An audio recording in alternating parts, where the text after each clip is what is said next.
Anda kembali bersama kami di Sapa Indonesia Malam. Saudara Polri memberikan klarifikasi terkait kembalinya personel kepolisian Raden Brotoseno sebagai penyidik Bareskrim. Brotoseno disebut telah menjalani hukuman atas kasus suap pada 2016 lalu. Karopenmas Divisi Humas Polri, Brigjen Ahmad Ramadan, belum bisa menyampaikan hasil keputusan sidang etik.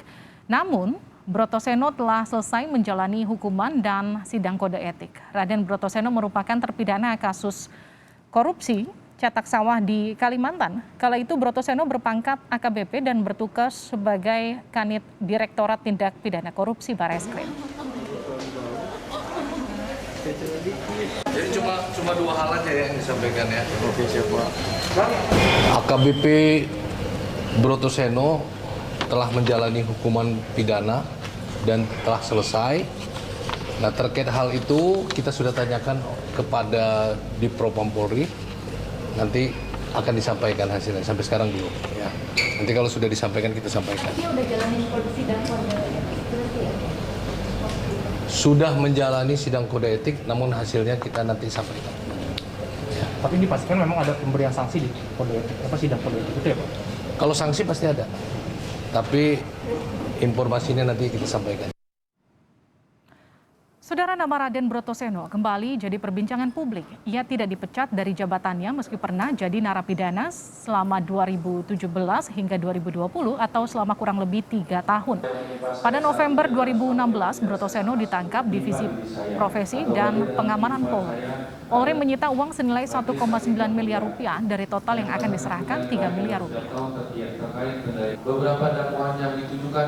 Indonesia Corruption Watch atau ICW menyurati asisten SDM Polri Irjen Wahyu Widada untuk menanyakan status anggota Polri atas nama Raden Brotoseno. Surat disampaikan Januari lalu karena diduga Brotoseno kembali aktif bekerja di Bareskrim Polri setelah selesai menjalani masa pidana atas kasus suapnya.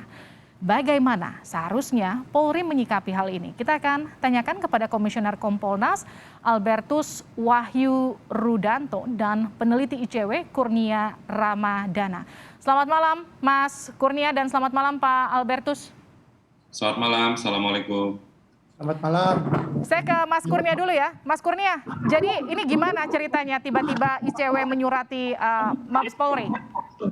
Ya, pada tahun 2021 yang lalu, tiba-tiba kami mendapatkan sejumlah bukti yang menggambarkan keberadaan Raden Brotoseno bekerja di institusi kepolisian. Kami mencoba mengecek kembali bagaimana sebenarnya konstruksi putusan Raden Brotoseno tersebut.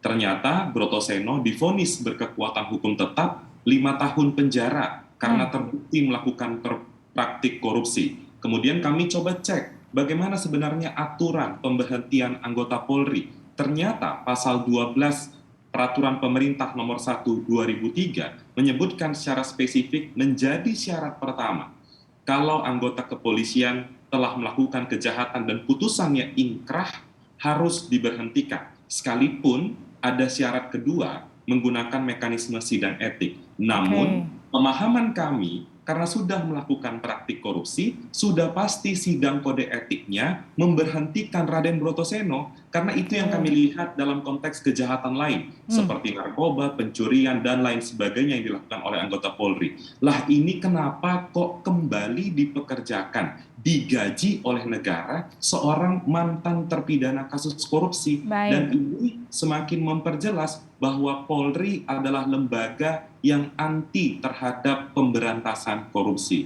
Demikian, Pak. Oke, ada sejumlah jawaban yang saya dapatkan dari laman online, beberapa laman online. Isinya, pertama, karena dianggap berprestasi. Yang kedua, karena sudah menyelesaikan masa hukumannya 3 tahun 5 bulan, tolong dikoreksi kalau saya salah. Kemudian ada juga informasi soal memang putusan sidang etik akhirnya tidak memecat, tapi kemudian mendemosi yang bersangkutan, dipindahkan, kemudian tunda jabatan. Menurut Anda ini tidak cukupkah? Mari kita ulas dengan sederhana. Pertama, disampaikan dalam alasan yang disebutkan oleh Kadif Propam, penyuap Brotoseno telah divonis bebas pada tingkat kasasi. Padahal ini merupakan kontradiksi. Karena poin pertama dalam putusan etik tersebut justru majelis sidang etik mengonfirmasi bahwa Brotoseno melakukan perbuatan korupsi. Jadi tidak relevan lagi argumentasi penyuap Brotoseno divonis bebas. Yang kedua, Brotoseno dianggap telah menjalankan masa pemidanaan dengan baik. Itu merupakan kewajiban setiap warga binaan. Kalau seseorang melakukan praktik kejahatan dan masuk dalam lembaga pemasyarakatan, maka melekat kewajibannya untuk terus-menerus berkelakuan baik. Jadi itu pun tidak layak dipertimbangkan. Yang ketiga, yang membuat heboh masyarakat, Polri menganggap seorang terpidana korupsi berprestasi saat menjalani masa jabatan sebagai anggota kepolisian. Padahal kejahatan yang dilakukan oleh Brotoseno menggunakan jabatannya dan tergolong sebagai kejahatan luar biasa, yaitu tindak pidana korupsi. Harusnya karena Brotoseno sebagai anggota kepolisian menjadi dasar pemberat, tidak layak disampaikan prestasi dan lain sebagainya. Karena itu justru menciderai, meruntuhkan lembaga kepolisian di mata masyarakat. Jadi kami anggap alasan dalam sidang kode etik tersebut terlalu mengada-ngada dan justru semakin menimbulkan sakwa sangka di tengah masyarakat. Oke. Demikian. Saya ke Pak Albertus. Pak Albertus, Kompolnas tahu kalau Brotoseno masih aktif di kepolisian? Tahu dan kami monitor semua, termasuk sekali selamat malam Bang Kurnia. Jadi saya juga senang ada sebagian dari elemen masyarakat ya ICW, Bang Kurnia ikut mengawasi Polri. Kompolnas punya tugas sesuai perintah undang-undang untuk menjaga polisi ini profesional dan mandiri. Oke. Kasus ini kami pelajari betul.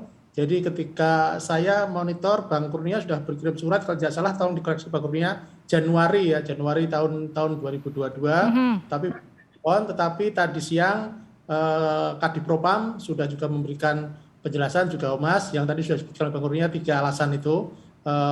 Kami tentu saja harus mendalami ini, Mbak. Karena kewenangan KPP itu kan ada di internal Polri.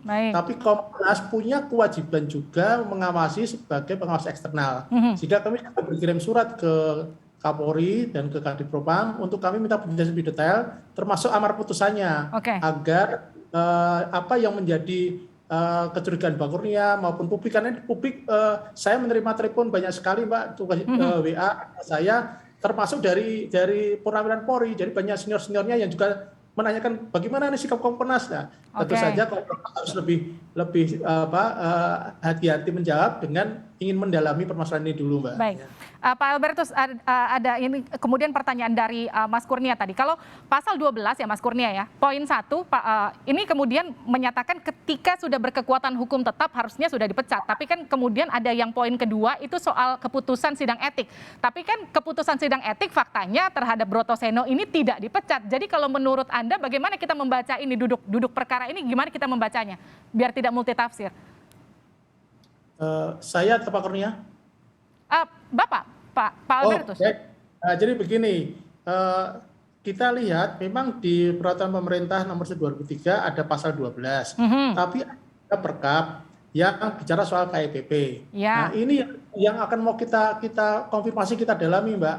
Jadi mana duduk persoalannya, apakah publik itu benar seperti itu, apakah ada argumen karena ada argumen yang menurut kami juga ambigu, yaitu disebutkan berprestasi. Nah, ini kami banyak masukan ke kami, kriterianya apa? Kan harus ada indikatornya. Ini yang mau kita dalami sebelum kami nanti benar-benar memberikan statement resmi dari Kompolnas bahwa ini ada yang nggak beres atau ada yang beres. Kalau memang nggak beres, mari kita rame-rame bersama-sama mengkoreksi. Kalau nggak beres, tetapi kalau ada yang bisa diluruskan ya kita luruskan. Itu yang kami lakukan, Mbak. Jadi posisi kami memang tadi siang langsung kita sudah konfirmasi, teman-teman komisioner juga dengan teman-teman di Mabes kita komunikasi dan dapat info terakhir dari Kadipropam mengenai 3 alasan yang tadi disampaikan Bang Kurnia tadi. Ya. Oke, saya ke Mas Kurnia. Mas Kurnia, ini kan Anda kemudian mempertanyakan waktu itu statement dari Pak Tito kala menjabat sebagai Kapolri ya, Mas Kurnia ya, yang menyatakan bahwa ketika Brotoseno atau siapapun yang ketika divonis lebih dari 2 tahun, kalau saya tidak salah, itu kemudian nanti akan dipecat, tapi nyatanya tidak. Ini kemudian juga jadi pertanyaan bagi Anda. Benar sekali, itu statement langsung dari mantan Kapolri, Pak Tito Karnavian, yang kami temui dan masyarakat bisa lacak di pemberitaan daring. Kala itu Pak Tito secara spesifik menyebutkan kalau divonis di atas 2 tahun, maka kami akan berhentikan. Pertanyaannya hari ini kenapa justru masih melenggang bebas, justru mengenakan atribut kepolisian. Kita ketahui bersama belakangan waktu terakhir, pemerintah menggadang-gadang program penguatan pemberantasan korupsi. Saya ambil contoh, dalam peraturan perundang-undangan, untuk pekerjaan aparatur sipil negara saja, ketika terbukti melakukan kejahatan dalam jabatan, yang mana itu adalah tindak pidana korupsi, maka diberhentikan tidak dengan hormat. Jangan lupa kepolisian adalah penegak hukum. Jadi bagaimana mungkin masyarakat ke depan akan percaya dengan segala janji yang kerap disampaikan oleh Pak Kapolri yang baru, Jenderal Listio Sigit Prabowo, terkait dengan semangat anti korupsi Polri. Ini membangun ekosistem di internal Polri yang berbasis anti korupsi. Selain itu, saya ingin kutip satu ucapan dari Kadif Propam, Inspektur Jenderal Verdi Sambo. Kala itu Pak Verdi Sambo pernah mengatakan bahwa Propam tidak ragu untuk menindak tegas praktik-praktik menyimpang dari anggota kepolisian. Maka dari itu pernyataan tersebut tidak terbukti dengan isu Brotoseno hari ini. Dan itu yang kami pertanyakan dan kami sesalkan. Kenapa surat ICW sejak Januari sampai bulan Mei tidak kunjung dibalas? Baru menunggu viral, baru kepolisian membalas surat dari masyarakat. Ini menunjukkan ada indikasi yang ingin ditutup-tutupi dalam konteks Brotoseno itu sendiri. Demikian. Ke Pak Albertus terakhir, jadi apa langkah Kompolnas untuk kemudian membuka kasus ini secara terang benderang jika memang akhirnya akan seperti apa? Apakah kemudian akan menuntut sidang etik ulang ataukah seperti apa nanti langkahnya? Kami tentu tidak tinggal diam. Salah satu kewenangan Kompolnas adalah meminta sidang ulang. Tapi mohon izin Bang Kurnia, lain kali kalau kirim surat ke Kapolri seperti ini, kaitan pengawasan, tolong kami diberi tembusan. Jadi nggak perlu nunggu sampai 5 bulan, kami bisa langsung bisa action. Karena ini kami nggak tahu kalau Bang Kurnia ICW kirim surat ke Kapolri. Kalau waktu itu kami dapat tembusan, tentu nggak nunggu sampai 5 bulan, 1-2 minggu sudah akan kelar. Yang pasti Kompolnas punya sesuai dengan Kepres, kami punya kewenangan juga untuk meminta dilakukan sidang ulang, dan ini akan tentu butuh persetujuan dari Kadif Propam. Kita sudah berkomunikasi. Tentu saja kami tidak akan tinggal diam kalau memang ada yang harus diperbaiki. Oke, kita akan tunggu nanti jawaban dan juga keputusan selanjutnya. Terima kasih Pak Albertus telah bergabung bersama kami. Terima kasih juga Mas Kurnia.